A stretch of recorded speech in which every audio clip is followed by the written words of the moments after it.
Missed flight, new life. My heart dropped as I stared at the departure board. My flight to the city where my dream job was waiting had already left without me.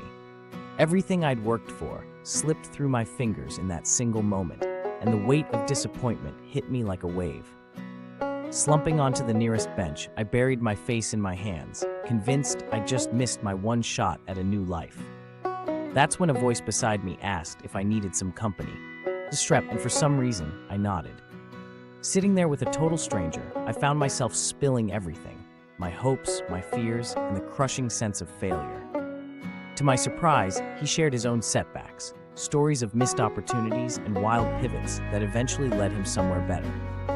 We laughed about the chaos of life, and slowly, my panic faded into curiosity. What if, instead of clinging to what I'd lost, I could embrace this unexpected detour? Over cheap airport coffee, our conversation sparked an idea, one that blended both our passions and experiences.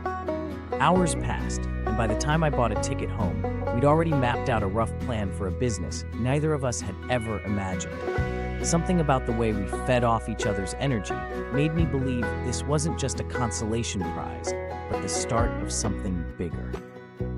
A year later, our startup is thriving, and that stranger is now my business partner and closest friend. Missing that flight taught me that sometimes what feels like the end is just the messy beginning of something better. The worst day of my life turned into the best decision I never meant to make. So if you're stuck in your own airport moment, don't be afraid to talk to the person next to you. You never know what second chances the universe has in store.